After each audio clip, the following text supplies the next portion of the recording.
Olá pessoal, sejam bem-vindos ao canal Entre Linhas. É o momento de nós explorarmos as entrelinhas da lição da Escola Sabatina. Pessoal, já estamos aqui no 6º vídeo, já chegando aqui na metade dessa série, onde estamos estudando sobre os temas do Evangelho de João. Hoje nós temos mais um tema sobre o testemunho sobre Jesus. Vamos ver que mesmo diante das evidências de Jesus Cristo ser o Messias, alguns acreditavam, outros não acreditavam. E hoje alguns acreditam e outros não acreditam. Vamos explorar um pouco esse tema do porquê dessas escolhas. Beleza, pessoal? Teremos aqui a participação do Alexandre e do Marcos André. Eu sou o Lúcio, estarei participando também nos comentários e nas perguntas para consideração lá no finalzinho do vídeo. Beleza, pessoal? Você é convidado a assistir todo o vídeo e também convidado a comentar. Se não é inscrito ainda, se inscreva, dê seu joinha, acione seu sininho. Muito importante, que ajuda a promover o nosso conteúdo aqui dentro da plataforma e ajuda também que amigos seus que também usam a plataforma recebam, quem sabe, essa telinha aqui, eles clicam e tentam aprender mais sobre as testemunhas de Jesus. Beleza, pessoal? Então chega de introdução e vamos para a lição.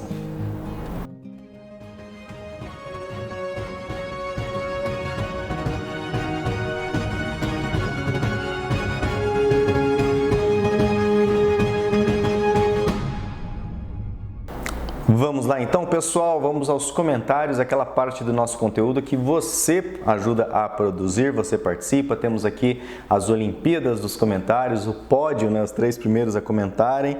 Lembrando que nossos vídeos são lançados todos os sábados às 13 horas, quando não temos o vídeo do sermão, que é lançado mais cedo. Beleza, pessoal? Está no pódio de hoje Joivaldo Santos, Leda Maria Rigoni e o primeiro comentário aqui, Regiane Alves, né? O pessoal gosta muito de participar do pódio. Regiane Alves diz assim: olá, boa tarde, irmãos do canal Entre Linhas. Feliz sábado. Essa lição está nos ensinando sobre como derrubar os tabus, as barreiras que muitas vezes temos com outras pessoas, seja de outras cidades, seja de outras religiões. Jesus nos ensina que todos nós somos candidatos ao céu. Ansiosa para assistir os cortes de sermão passados por vocês. Hashtag fui até o final e a Regiane deixou aqui vários coraçõezinhos. Valeu, Regiane, pela companhia, pelo incentivo, né, no nosso trabalho aqui. A Leda Maria Rigoni, boa tarde, meninos. Feliz sábado, abençoada semana com Jesus. E o Joivaldo Santos, olá, irmãos, como estão vocês? Graças a Deus, Joivaldo, estamos bem. Hoje aqui na IASE de Freguesia do Ó, comemoramos os 172 anos da Escola Sabatina. Uma boa semana para todos e agora já vou curtir e compartilhar. Valeu, Joivaldo. Nós comemoramos no sábado anterior, foi o que? Dia 19, né?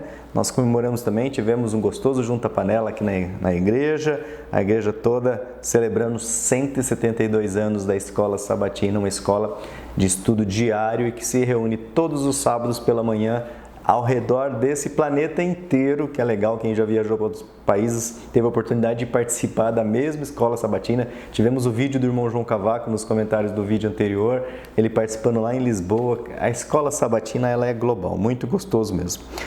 Continuando aqui, é fora do pódio, mas os comentários ainda continuam, né?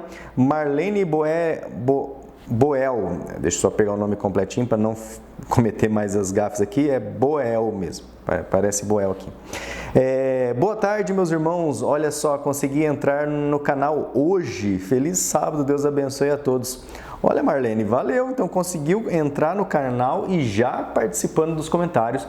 Por favor, comente sempre, você vai ver que várias amigas suas e amigos também vão entrar no canal. Então, um abração aí para Marlene Boel, seja bem-vinda ao canal. Temos aqui Maria Rigg. Maria Rigg diz assim: olá, Entre Linhas, um abençoado estudo da lição, que o Espírito Santo, né, seja derramado sobre cada um dos que assistem. E ainda ela coloca assim: feliz sábado para todos e uma semana abençoada. Valeu, Maria Rigg. Sem o Espírito Santo, nós vamos aprender hoje, né? São só teorias e conceitos, né, pessoal? O Espírito Santo é que nos dá a fé. Jorge Nelson Santos Vieira, um ótimo restante de sábado a todos. Desde já, também uma feliz e abençoada semana. E vamos de estudo na lição. É isso aí, Jorge, valeu. Genésio Mioto, olá, pessoal da Entre Linhas. Nessa semana estaremos estudando mais uma lição e Jesus disse, né? E quando eu for levantado, atrairei todos a mim. Já colocou aqui o verso áureo da lição de hoje que o Ricardo Ô Ricardo, volta aí. O Alexandre, né, vai trazer para nós. O Jorge Nelson também complementa que a relação entre judeus e samaritanos era bem estrita, viu? Mas Jesus quebra esse paradigma e encurta esses laços preconceituosos e revela que a salvação não é exclusivismo de um só povo, uma só nação, uma língua, mas Cristo amplia o real sentido do amor de Deus, o Hesed, né, que é o amor leal e fiel. Que Deus possa estar nos abençoando nesses estudos do Evangelho de João. Isso aí, Jorge, valeu pelo comentário. A Flávia Gariani, minha esposa querida, deixou os coraçãozinhos, também te amo, lindona, isso aí participando, para as amigas dela também receberem um link. E a minha sogra, a filha e a mãe agora também deixam o coraçãozinho, Esmeralda Viana, boa tarde, povo de Deus, é isso aí, família, juntos, né, na obra do Senhor. Cléo Lírios Pereira, feliz sábado a todos. Lúcio, sou também de Alagoas, moro aqui na capital, Maceió. Um cheiro em todos, ótima lição. É isso aí, a Cléo Lírios mandando um cheiro em todos aqui da Entre Linhas. Obrigado, Cléo Lírios, pelo carinho, pela participação sempre e me ajudando aqui na geografia, né? Maceió, capital de Alagoas. Vamos lá, Joilson diz assim, boa tarde, Deus abençoe a todos no estudo da lição da Escola Sabatina. Eu sou também de Salvador, Bahia. Olha só, Joilson, deixa eu só ver se tem o sobrenome aquele dele no perfil. Só tá Joilson mesmo. Joilson lá de Salvador, um abraço. Tem várias irmãs, eu não lembro de cabeça mais, algumas faz tempo que não comentam, que também é da Central aí de Salvador. Maria Eloide de Souza. Olá, turminha de Cristo, ela diz, né? Muita saúde a todos. Isso é muito importante, Maria. Muita saúde a todos. Obrigado. Obrigada por levar a nós os ensinamentos de Cristo. Eu sou aqui de Itararé, São Paulo. Um abraço, então, para Itararé, São Paulo, onde a nossa querida amiga e irmã aqui, Maria Eloide, participa. Canal Lições Fortes da Bíblia, que é o Jorge e a Carmen, agora eu não sei se é o Jorge ou o Gerson, mas acho que é o Jorge e a Carmen, diz assim, olá meus queridos e amados irmãos, vamos juntos para mais uma abençoada semana de estudo. Que o nosso bom Deus sempre abençoe e proteja a vocês todos. Forte abraço aí do canal Lições Fortes da Bíblia. Valeu! Maria Feitosa deixa um comentário aqui também. Olá, boa tarde meninos, Deus abençoe vocês. E a Maria Feitosa deixa o CCC. CCC, pessoal, hashtag é curtido, comentado e compartilhado com os amigos aí no WhatsApp, na família, para todo mundo aprender sobre esses temas, né? A Escola Sabatina praticamente é um curso de teologia, né, pessoal? Vamos lá.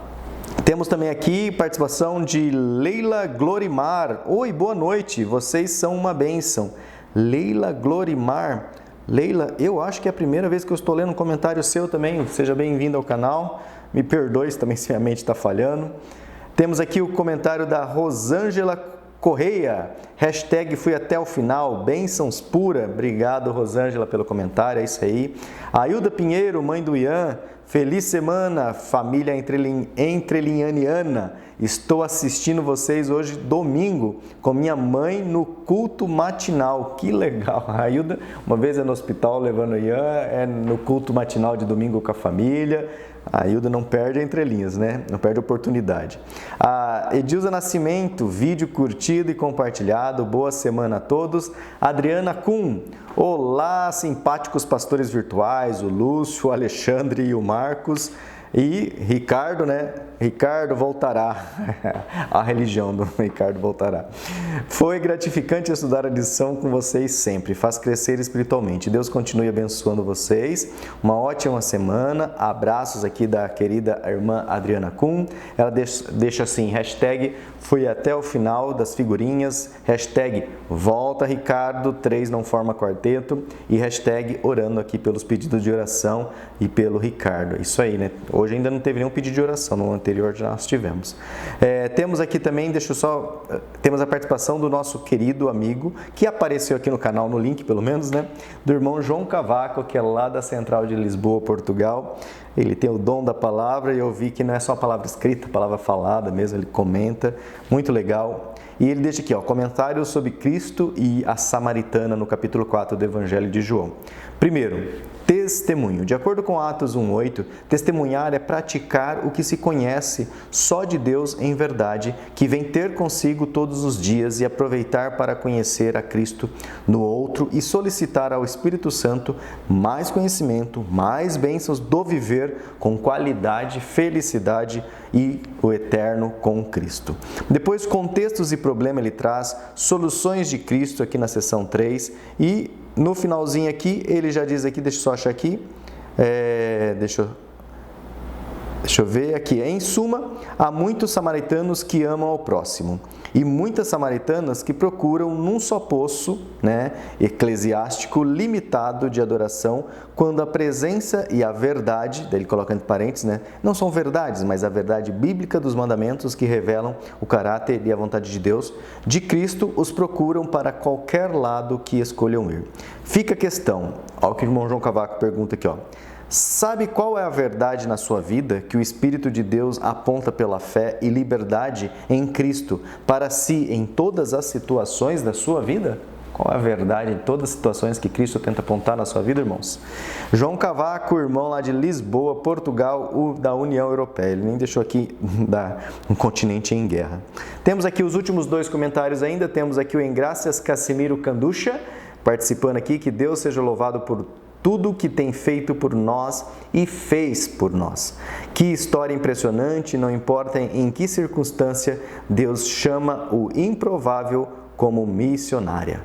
Foi o orgulho que transformou o anjo em demônio, diz ele. E o Casimiro deixou aqui hashtag CCC, curtido, comentado e compartilhado. E o último comentário aqui da nossa querida amiga, companheira Sandra Bittar, que diz o seguinte: olá meninos e a todos do Entre Linhas. Espero que todos estejam bem. Ricardo, desejamos melhoras e breve retorno. Estamos já com saudade de ti. Por aqui estamos bem também, realizando exames, necessitando realizar alguns tratamentos. Sabemos que é inevitável com o avançar da idade, mas agradecemos sempre a Deus por ter acesso à assistência e o apoio de familiares e amigos. Vários são os aspectos interessantes, mas gostaria de destacar aqui o encontro de Cristo com a mulher samaritana. O Alexandre nos mostrou de forma muito esclarecedora o contexto da época e porquê da rivalidade, preconceito, desrespeito com os samaritanos. Qualquer semelhança hoje não é mera coincidência. Jesus suplantou tudo e qualquer costume quando conversa com a mulher e pede água, quando fala sobre aspectos da vida da samaritana e mostra a ela a importância de reconhecer-se pecadora e arrepender-se. Jesus quebrou e quebra barreiras para nos acolher, para nos mostrar a verdade. A samaritana é um exemplo, porque todos nós, em maior ou menor grau, agimos como ela. Com a conscientização de tal situação, estamos no caminho que nos leva para Cristo. Muito agradecida de mais uma vez ampliar nossos horizontes no conhecimento da palavra. Hashtag, fui até o fim, hashtag volta Ricardo, e a Sandra Bittar deixa aqui um Deus abençoe sempre vocês, grande abraço e vamos colocar aí a Sandra Bittar fazendo exames, cuidando da saúde. É isso aí, irmã, que Deus continue cuidando de você e dos seus queridos. Valeu, pessoal, pela participação de todos vocês. Lembrando que o nosso vídeo é capturado, você pode assistir qualquer parte dele conforme vocês têm a disponibilidade, mas é muito gostosa essa parte, onde nós podemos dar esse feedback, registrar a sua participação, beleza? Bom, vamos ao que interessa, vamos ao estudo da lição, vamos aprender aqui mais sobre as testemunhas de Jesus, como muitos viram Jesus como Messias, outros rejeitaram Jesus como Messias diante dos mesmos acontecimentos, dos mesmos milagres, beleza? Mas, como é necessária, nós busquemos aqui a presença do nosso Deus através do Espírito Santo em oração. Oremos. Senhor Deus, nosso Pai, obrigado, Senhor, por nos conceder tão belas condições de podermos aqui operar os equipamentos, gravarmos esse vídeo, interagirmos com os irmãos através dessa poderosa, maravilhosa rede de computadores que é a internet. Obrigado porque nos permite usá-la para o bem, Senhor. Nos ajude agora a entender melhor sobre esse tema, para que os nossos corações sejam amolecidos por cada palavra e não endurecidos, como acontece com alguns, Senhor. Use mais uma vez o Alexandre, o Marcos, a mim, use também os ouvintes, para que eles não sejam um mar morto, mas que seja um rio que jorre bastante esperança para onde quer que eles andem nesse mundo, Senhor. Muito obrigado por tuas bênçãos, cuide daqueles que estão precisando de ti. Neste momento oramos, em nome de Jesus. Amém. Então chega aí, Alexandre, agora é com você. Olá, pessoal do canal Entre Linhas, mais uma vez uma alegria e uma satisfação estar aqui para nós partilharmos do estudo da lição da Escola Sabatina. Essa semana, lição de número 6, que tem por título Mais Testemunhos sobre Jesus. Na lição dessa semana a gente vai seguir vendo alguns testemunhos acerca do ministério de Jesus, de quem é Jesus, de qual o propósito da sua ação aqui na Terra. A gente vai caminhar no domingo e na segunda-feira trabalhando sobre João Batista. Na lição de terça-feira a gente vai falar aqui de pessoas que aceitam e que rejeitam Jesus no meio da multidão. Na lição de quarta a gente vai falar do testemunho do Pai, o que Deus fala, Deus o Pai, sobre Jesus no momento do batismo, por exemplo. E na lição de quinta-feira a gente vai falar dos testemunhos que vêm também da multidão. A lição de sábado traz ali o verso para memorizar, que está em João 12:32, e diz assim: E eu, quando for levantado da terra, atrairei todos a mim. João 12:32. Essa passagem ela é melhor explorada na lição de quarta-feira. Apesar de não estar na pergunta, ela está no corpo do texto. Eu acho que seria interessante a gente pensar na lição do sábado, ou lembrar na lição do sábado, um pouquinho do momento em que esse verso para memorizar é dito. Jesus é ungido, com perfume, com óleos aromáticos. Depois, ele tem a entrada triunfal em Jerusalém.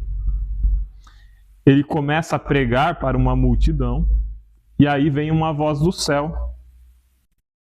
Essa voz do céu, ela testemunha para a multidão de quem Jesus é, de que Jesus é o Filho de Deus. As pessoas escutam trovões, Algumas falam que escutam um anjo falando. Logo depois, Jesus vai falar para a multidão do que aguarda ele, o que ele vai fazer. E ele fala que ele precisa morrer. Ele fala que quando for levantado da terra, atrairei todos a mim mesmo. E a multidão não recebe isso de uma forma tão amigável, pelo menos não todos, Alguns vão estranhar e vão questionar Jesus sobre isso. A gente percebe aqui novamente, no texto da lição de sábado, um conjunto de testemunhos, de visões e de falas sobre quem era Jesus e quem é Jesus. A lição começa falando que esses testemunhos se baseavam em coisas que Jesus disse, mas também em coisas que Jesus mostrou por meio dos milagres. Lembrando que as obras de Jesus também testemunham de quem ele era. E percebemos que Jesus ele vem trazendo divisão entre o povo. Algumas pessoas vão aceitar, outras não vão aceitar a mensagem. Alguns vão não só não aceitar, como vão se irar contra Jesus e passar a persegui-lo, mesmo diante de milagres tão grandiosos como a ressurreição de Lázaro, A ressurreição de Lázaro ela faz com que muitos creiam, mas traz também muito ódio, porque o ministério de Cristo crescia, se fortalecia e desafiava as autoridades constituídas judaicas. A lição de domingo e sábado, que vocês vão trabalhar comigo ainda, elas vão falar as duas sobre a figura de João Batista. A lição de domingo tem por título Humildade de João Batista, e o texto base é ali de João 3:25-36. O contexto do texto é um contexto que a gente já trabalhou em outro momento, Nós temos ali os discípulos de João Batista disputando com um judeu que chega e conta para eles que Jesus está batizando, que muitos estão seguindo Jesus. E aí João Batista, e aí o título da lição é muito propositivo, Humildade, João Batista testemunha novamente. João Batista ele dá um limite assim para os seus discípulos. Ele fala assim: olha, eu nunca falei que eu era o Cristo, mas eu sempre falei que eu era seu precursor. Isso está lá no verso 28 do capítulo 3. João Batista vai se apresentar como o amigo do noivo. Ele não tem a noiva, ele é amigo do noivo, ele se alegra com a chegada do noivo. Isso lá no verso 29. E no verso 30, João Batista conclui: convém que ele cresça e eu diminua. Interessante, A pessoa que é apegada de fato à verdade, A pessoa que é apegada de fato à causa de Deus, a preocupação com construir um ministério, construir um propósito, ela não está preocupada em que outros ministérios cresçam, se esses ministérios vêm da parte de Deus. E João Batista, ele entende aqui que o ministério de Cristo precisava ser maior que o dele. Convém que ele cresça e eu diminua. A gente pode pensar isso para nós também, né? Nós como pregadores, até a gente aqui com o canal Entre Linhas. Se você acompanha ou gosta de acompanhar a lição no Entre Linhas, acompanha com a gente. Se você gosta de acompanhar em outro canal, acompanhe com outro canal. Quer acompanhar com a gente em outro canal? Acompanha com os dois. Quer acompanhar só com o outro canal? Vai só para o outro canal. A gente não está aqui para ganhar views, curtida, para ter um canal com muitos inscritos. A nossa preocupação aqui é fazer com que a mensagem chegue a mais pessoas e que Deus nos use da forma que bem aprouver a Ele. A humildade de João Batista era muito maior do que essa, né? Ele fala ali, convém que ele cresça, convém que o ministério de Jesus cresça e que eu diminua.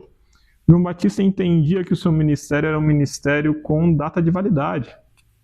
Denunciava a vinda do Messias. A partir do momento em que o Messias vem, ele aponta para o Messias e depois acabou João Batista.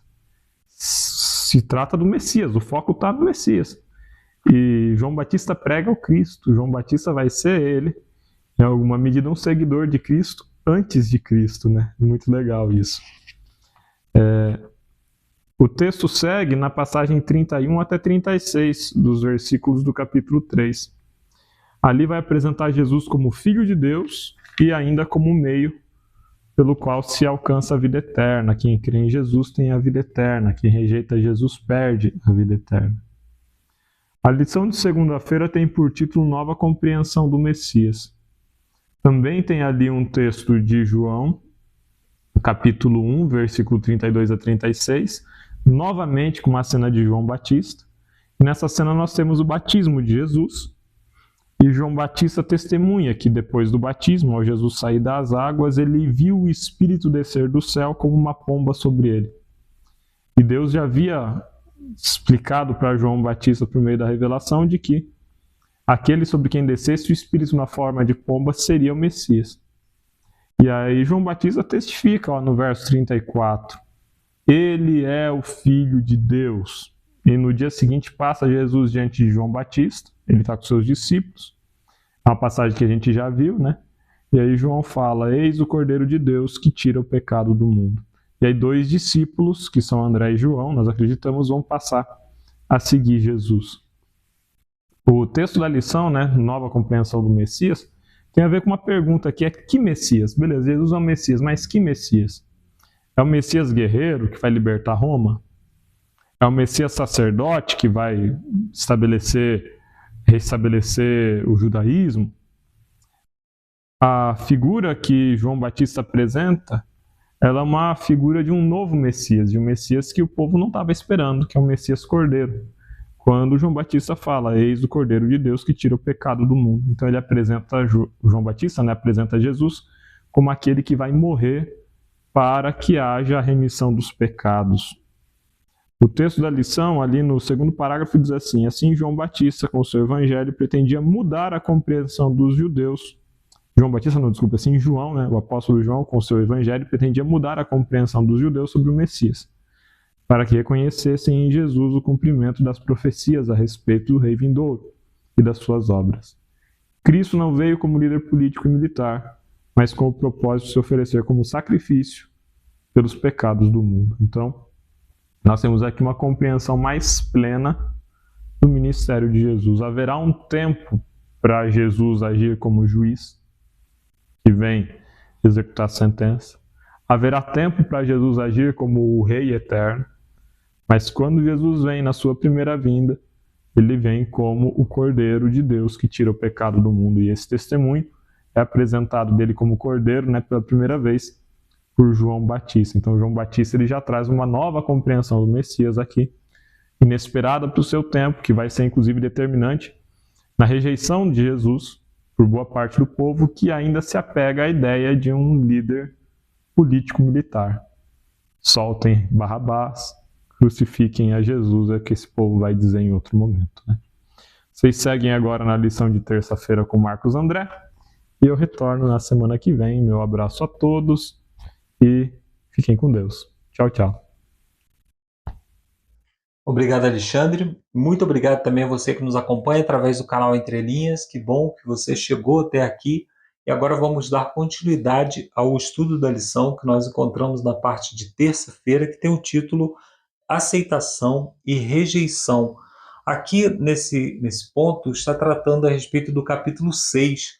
Depois da multiplicação de pães, depois que Jesus Cristo alimentou uma multidão com apenas alguns pães e alguns peixes, nós encontramos Jesus fazendo um discurso que gerou uma forte rejeição. Jesus afirmou que era o pão da vida, que era o pão vivo que desceu do céu, e isso fez com que as pessoas se afastassem, a maioria das pessoas se afastassem dele, permanecendo junto a ele, pelo que nós lemos no texto, somente os 12. E ele pergunta no final, daqui a pouco nós vamos falar sobre isso, né, se eles também não desejavam partir. Então, o que acontece no capítulo 6? O capítulo 6 começa dizendo que numerosa multidão seguia Jesus porque ele realizava milagres, porque ele realizava curas, ou seja, elas estavam sendo atendidas na sua curiosidade em ver aquilo acontecendo, ou então sendo atendidas fisicamente mesmo. Quando tinha alguma necessidade, Jesus realizava uma cura. E as pessoas, então, criaram uma expectativa muito forte em relação a ele, porque ele era o líder perfeito. Você imagina uma grande multidão seguindo Jesus no deserto e ele alimentando aquela multidão, curando as pessoas. Então, como um líder militar, nunca faltaria suprimento. As pessoas que fossem feridas, ele poderia curar e até mesmo ressuscitar. Então, a expectativa sobre o fato dele ser o Messias cresceu, mas em relação ao Messias militar que eles esperavam. Quando Jesus começa a dizer que ele não estava ali com esse propósito, que ele não era um líder militar, mas que ele estava ali com o propósito de oferecer salvação, as pessoas se decepcionaram. E aí o discurso fica inflamado porque as pessoas começam a questionar Jesus de uma maneira muito enfática sobre as suas obras, sobre aquilo que ele poderia realizar. Entenda que as pessoas chegaram para ele, depois de ele ter realizado a multiplicação dos pães, no verso 30, e aí no verso 26 ele diz: vocês estão andando atrás de mim porque eu dou comida para vocês, não porque eu realizo milagres, ou não porque vocês querem uma santificação, mas porque eu estou enchendo a barriga de vocês. Já estou parafraseando aqui o que Jesus estava dizendo. Então, no verso 30, ele diz assim: que sinais você vai nos mostrar? Quais são os sinais que você vai nos mostrar para que nós possamos crer em você? É interessante você pensar nessa pergunta sob a ótica do contexto. Ele tinha alimentado uma multidão com alguns pães e alguns peixes. E agora alguém chega para ele e fala assim: o que você pode realizar de sinais, ou seja, de milagres? Ele tinha acabado de realizar um milagre. Então por que eles estavam pedindo mais milagres? Aí nós precisamos entender a expectativa deles, porque eles estavam se baseando na promessa que está lá em Deuteronômio, no capítulo 18, quando Moisés diz assim: depois de mim vai vir alguém semelhante a mim, alguém que vocês devem ouvir. Quem é esse que deve vir, que é semelhante a ele e que ele deve ouvir? O Messias. Então, ele aponta para alguém semelhante a ele. Então, o verso 31 responde por que eles estavam questionando Jesus sobre os seus sinais. Ele diz: Moisés deu de comer às pessoas durante 40 anos. Ou seja, eles estavam dizendo para Jesus: você acha que você vai multiplicar pão uma vez só e nós vamos acreditar que você é semelhante a Moisés? Porque a profecia dizia que viria alguém semelhante a Moisés. Então, você multiplica pão uma vezinha só, Moisés deu pão durante 40 anos. O que você vai fazer para nos mostrar que realmente você é semelhante a Moisés? Esse é o contexto. E aí Jesus começa então a dizer: eu sou o pão vivo que desceu do céu. Moisés não deu nada, foi Deus que deu. E hoje Deus está dando um novo pão, um pão para aqueles que comem e têm vida eterna. Então ele fala de salvação para aquelas pessoas que estavam com uma expectativa militar, com uma expectativa de um líder que atendesse às suas necessidades imediatas. Aí o que acontece? A declaração de Jesus abriu os olhos da multidão para o fato de que Jesus não seria um rei terrestre, ou seja, que não estaria ali sempre enchendo a barriga deles. E aí as pessoas abandonaram Jesus, né? No capítulo 6, versos 66, 666, né? As pessoas abandonaram Jesus.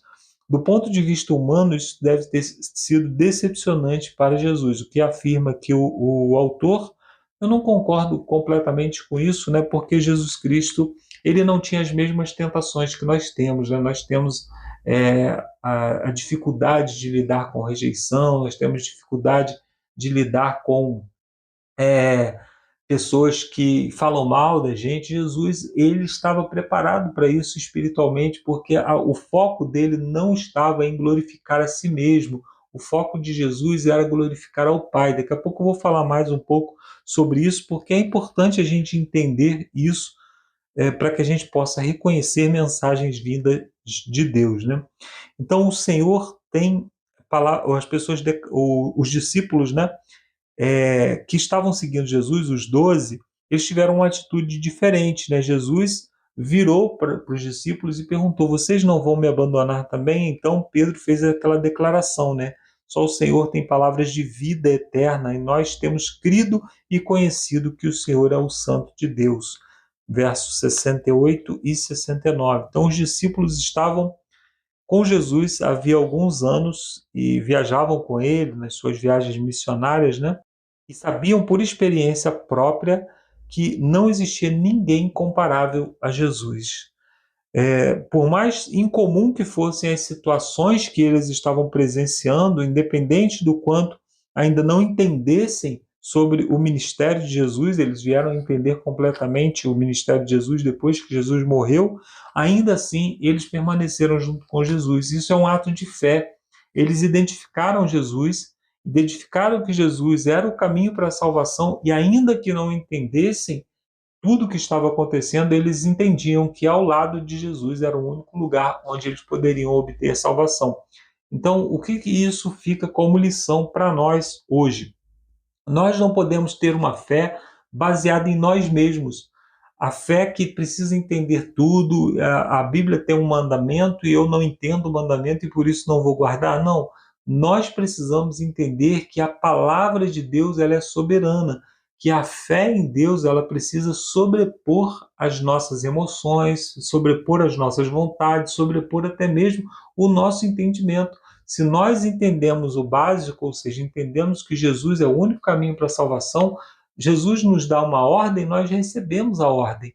Nós não ficamos dizendo, olha, a hora que eu entender essa mensagem, a hora que eu entender o porquê Jesus me deu essa ordem, eu vou cumprir. Não, os discípulos não compreendiam pessoalmente, não compreendiam completamente, mas pessoalmente conheciam Jesus e por isso eles permaneceram junto com ele. Então, aquele relacionamento pessoal que eles desenvolveram com Jesus foi suficiente para fomentar a fé deles e para que eles continuassem ao lado de Cristo.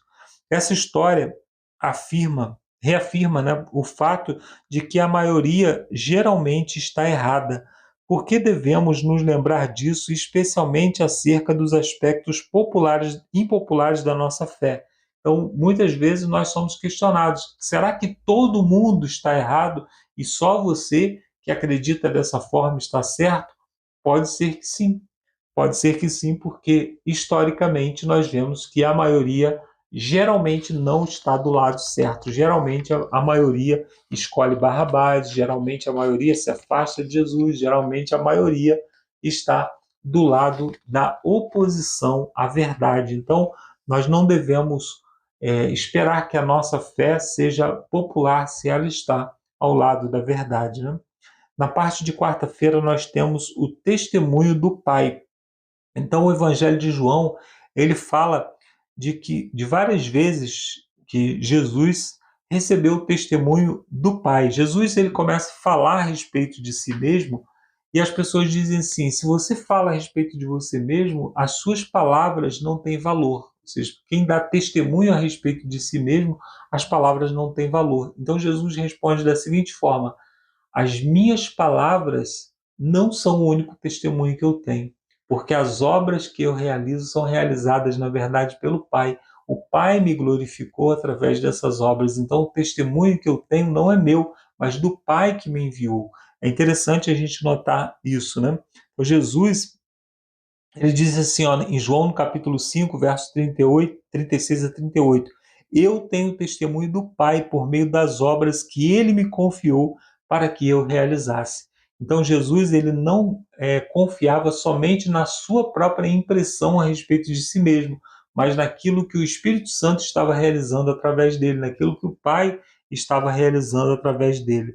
Então, Jesus relacionou as obras e os milagres que realizava ao testemunho do Pai. Então, ele deixou bem claro que o Pai o enviou e testemunhou sobre Cristo. Aí nós temos os testemunhos, né? Mateus 3, no batismo de Jesus, também Mateus 17, na transfiguração, Marcos 1, verso 11, Lucas 3, verso 22, 2 Pedro, né? Jesus sempre tinha o testemunho do Pai. Esse é meu filho amado em quem me comprazo, esse é o meu filho amado, a ele ouvi, eu vou glorificá-lo. Essas palavras de Deus, né, palavra verbal de Deus, é uma forma de testemunho que Deus dava em relação a Jesus. E aí entra algo interessante, porque nós temos as três pessoas da divindade que não testemunham a respeito de si mesmo. Quando o Espírito Santo fala, ele aponta para Jesus. Por isso que na Bíblia a maioria dos textos estão apontando para Jesus ou para o Pai. O Espírito Santo fala pouco de si mesmo, porque foi ele quem inspirou a Bíblia. Aí nós temos Jesus, que sempre apontava para o Pai. Ele dizia: as obras que eu realizo são obras através que o Pai me deu para realizar, a minha autoridade vem do Pai, eu estou aqui porque o Pai me enviou. Quando o Pai dá testemunha, ele dá testemunha pelo Filho. Ele fala do Filho, ele não fala de si mesmo. Então, essa é uma obra realizada por Deus.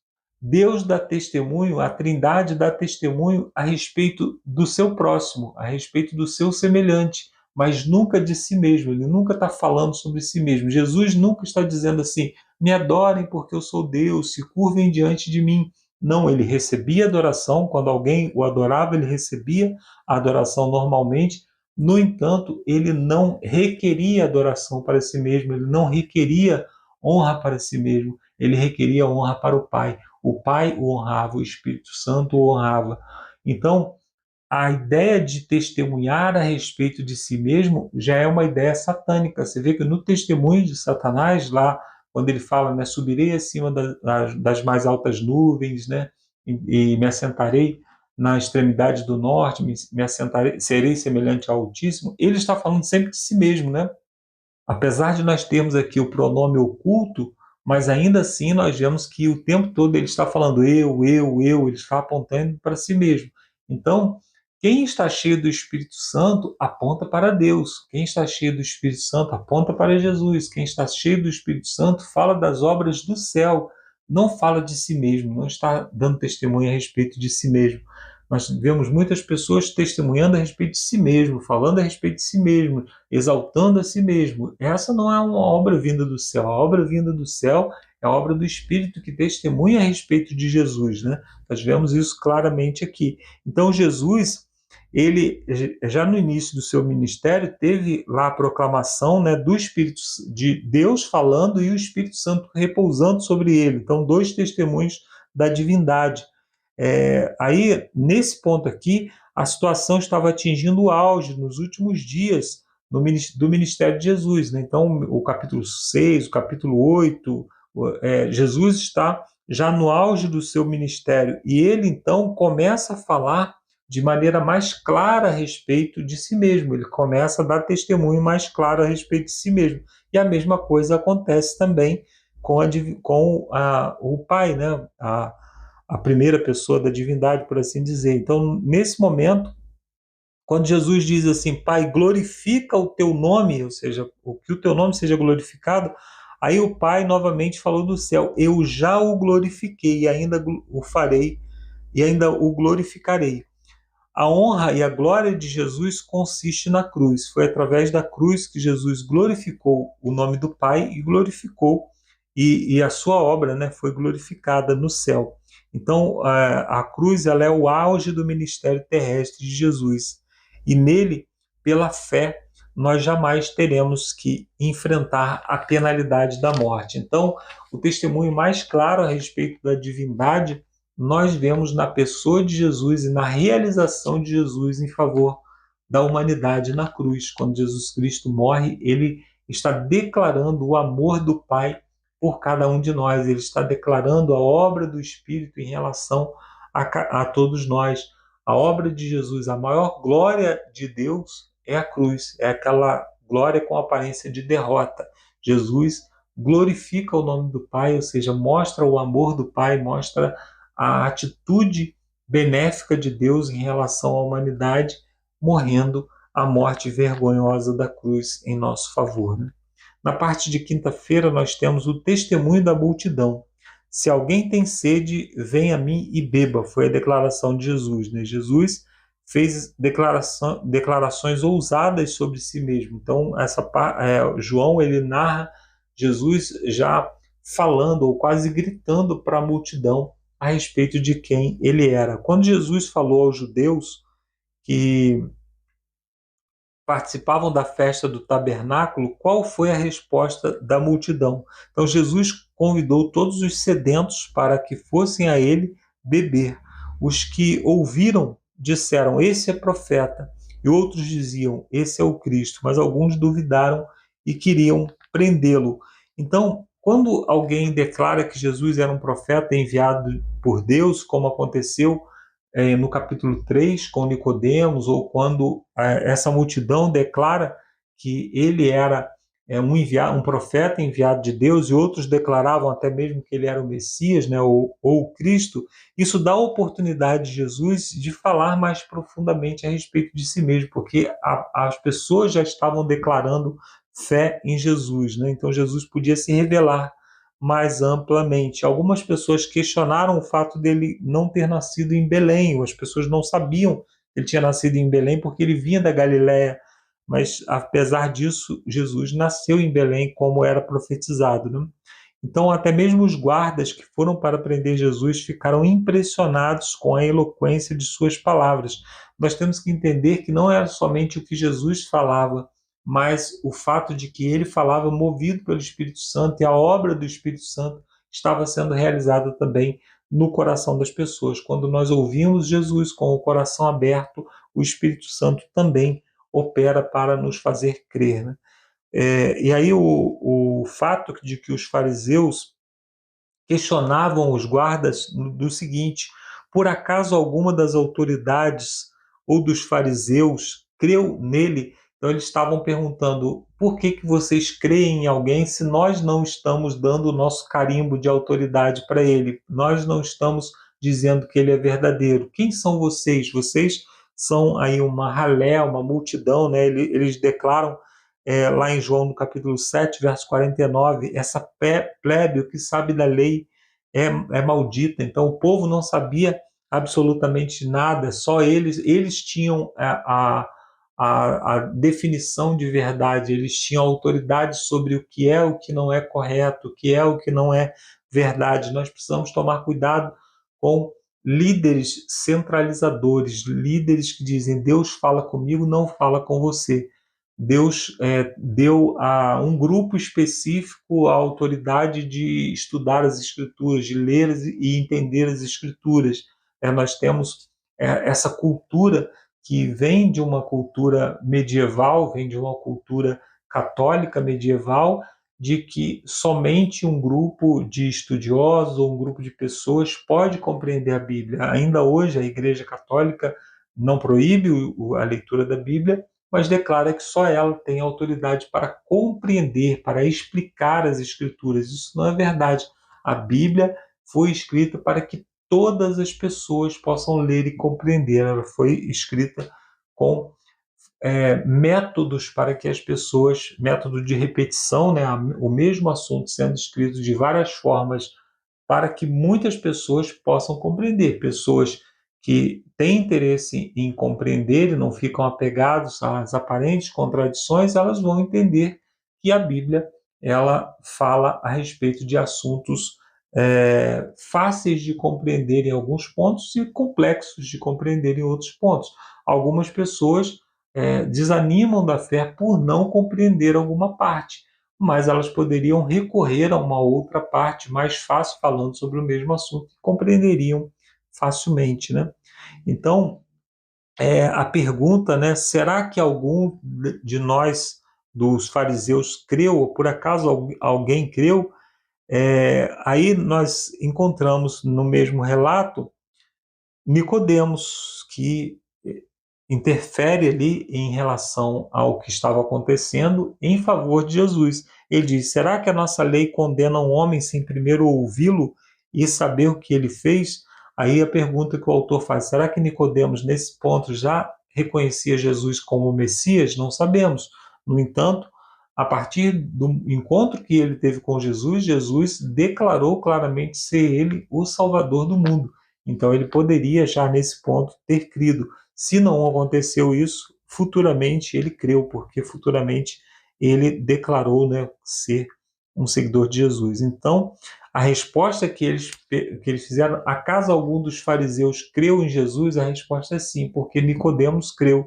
Então, alguém que estava com o coração aberto, entre os fariseus, assim como aconteceu com a grande multidão, a maioria se afastou de Jesus, mas alguns declararam fé nele. Assim também entre os fariseus, a maioria rejeitou Jesus, mas pelo menos um declarou fé nele, declarou de boa fé que ele poderia estar falando a verdade, né? Isso já é uma boa abertura para que Jesus possa penetrar na vida das pessoas. E aí o autor pergunta aqui sobre João 7,49, que eu já comentei, que é quando eles dizem, essa plebe, o que sabe da lei, é um povo maldito. Então, naquele momento, eles estavam declarando que só eles eram donos da verdade, mas Jesus disse, em João no capítulo 17, verso 17, que a palavra de Deus é a verdade. Ele diz, santifica-os na verdade, a tua palavra é a verdade. Então, se nós queremos medir as verdades, nós não temos que medir através do nosso líder espiritual, nós não temos que medir através da nossa igreja, através da doutrina e da interpretação da nossa igreja, porque a nossa igreja não pode interpretar de maneira particular as Escrituras. Nós temos que medir a verdade a partir da palavra de Deus, que foi a única coisa sobre a qual Jesus declarou ser a verdade. Deus nos abençoe, que possamos compreender mais e mais as Escrituras a cada dia, mas aquilo que não compreendemos, pela fé nós aceitamos, porque a palavra de Deus é o nosso referencial, é o nosso guia, e a palavra de Deus, ela não só está escrita na Bíblia, mas a palavra de Deus, ela está encarnada em Jesus. Quando nós seguimos os passos de Jesus, nós não temos como errar o caminho. Que Deus nos abençoe. Eu termino aqui essa minha participação e agora você fica com o Lúcio, com as perguntas de sexta-feira. Um abraço, até a semana que vem. E agora é com você, Lúcio. Valeu, Marcos. Agora é comigo aqui, pessoal. Vamos seguir aqui com os estudos. Perguntas para consideração de sexta-feira. E vamos aqui refletir. Primeira pergunta. Diante das evidências de Jesus como Messias e da verdade do cristianismo, por que alguns as aceitam e outros as rejeitam? Por que vocês acham isso, pessoal? Uma pergunta bem diferente, bem difícil de responder, né? Mas nós vemos o exemplo da lição de hoje, né? Eu destaco assim que Deus nos permite usar o livre-arbítrio, permite usar o nosso tempo, que é o tesouro mais precioso que nós temos, né? O tic-tac do relógio é o tempo, é a vida, é esse sopro, né, de vida que habita em nós, que nós devemos usar, e Ele nos permite usar conforme a gente quiser, né? Nós somos livres para usar para o bem, para o mal, para gastar com coisas fúteis, para gastar com coisas úteis, né? Para gastar com o próximo, para gastar com o nosso egoísmo, né? Então, diante de tantas evidências, né, do cristianismo, da presença de Cristo, é difícil, né, até falar, porque nós estamos em 2024, tem muita coisa acontecendo, a palavra de Deus nos dá segurança, nos dá esperança, mas mesmo diante disso, você vê, né, eu trabalho numa universidade, eu vejo assim, as pessoas simplesmente elas escolhem usar o dom que Deus lhes deu, o dom da vida, o dom da inteligência, o dom da sabedoria, que a sabedoria só vem de Deus, mas da inteligência, da cognição, e usam para coisas vazias e sem produtividade. Hoje mesmo estava, né, nas reflexões diárias aí, refletindo assim, Senhor, quanta capacidade que nós temos como homens de poder fazer o bem, de ajudar o próximo, de criar uma sociedade melhor, mas só o que nós vemos é injustiça, o culpado sendo inocentado, o inocente sendo culpado, sendo preso, a mentira ganhando espaço, a verdade perdendo seu espaço, sendo restrita, sendo praticamente condenável. Se você falar alguma verdade agora, você não pode, é ofensivo. Então, assim, nós estamos invertendo os valores, os princípios, sendo que nós temos tanto potencial, né, que Deus nos deu a liberdade para usar para o bem, mas estamos usando para o mal, pessoal. Bom, pelo menos que o nosso coração seja sensibilizado diante dessas evidências, né, do Messias e do cristianismo. A segunda pergunta, uma pergunta assim, bastante interessante, que nos ajuda a compreender um pouco da primeira pergunta, né? Jesus morreu pelos nossos pecados, uma afirmação. Existe uma verdade mais importante do que essa? Como chegamos a conhecer essa verdade então? A ciência, a lei natural, a teologia natural, a lógica e a razão podem até nos levar a crer no Criador, na causa primeira ou no motor imóvel, mas essas disciplinas não podem ensinar a verdade mais importante de que precisamos, que Cristo morreu pelos nossos pecados. O que isso nos ensina sobre a quão crucial é fazer a Bíblia a autoridade final em questão de fé, né? Ou seja, eu acho que esse tema da segunda pergunta, que foi trazido aqui, né, na lição dos meninos, é entender que nós temos que nos reconhecer pecadores. Só precisa de um Salvador quem é pecador. Quem é perfeito, quem é santo, quem não faz nada errado, não precisa de um Salvador, não precisa de um Redentor. Não precisa do sangue de Cristo cobrindo, né, ele. Então, isso é muito importante porque as pessoas, infelizmente, elas ignoram esse fato, né, de simplesmente serem naturalmente pecaminosas. A terceira e última questão: por que é importante para a nossa fé contar aos outros o que Deus fez em nossa vida? Por que você acha que é importante você testemunhar, você falar? Eu coloco dois aspectos, né? O primeiro é reforçar para que você não esqueça. É muito fácil para nós, seres humanos, esquecermos, né, das bênçãos, dos livramentos, dos milagres, né? Podemos ver os relatos da Bíblia, né? Quantos milagres Jesus fez, e passou-se pouco tempo os discípulos, os profetas e tanto o povo dele esquecia. Então, testemunhar faz parte também de um processo, né, mnemônico, de você lembrar, de você relembrar que Deus talvez não esteja agindo sobrenaturalmente na sua vida hoje, mas já agiu no passado. E um outro aspecto que eu gostaria de colocar aqui: ao testemunhar, você também está levando esperança para outros que podem estar passando por problemas, dificuldades, desafios que você já passou. E quando você fala, no passado eu passei pelo mesmo problema que você e Deus resolveu. Então creia, Deus vai te conduzir, Deus vai lhe dirigir para um caminho de paz e de solução. Então, assim, o testemunho é importantíssimo. E coloco aqui, né, o terceiro elemento, né, o maior testemunho que a gente pode dar é um estudo bíblico. Sabe, é incrível como você tem uma sensação de estar em conexão com o céu quando você está com um amigo, com alguém que está sedento da palavra de Deus. Vocês começam a ler a Bíblia junto e testemunhando sobre os temas, sobre as suas dúvidas que você também tinha no começo. Eu tinha muitas dúvidas, até hoje ainda tem algumas dúvidas. Nós temos a caixinha da dúvida, né, que a gente sempre coloca aqui no canal, mas que ao estudar assim você vê como é gostoso aquele momento de você estar trabalhando com temas, né, celestiais, com temas espirituais. E você vê os olhinhos das pessoas, né, ao descobrir, ao ler a Bíblia, e fala assim: nossa, sempre estava escrito isso aqui na Bíblia e eu nunca tinha lido dessa forma.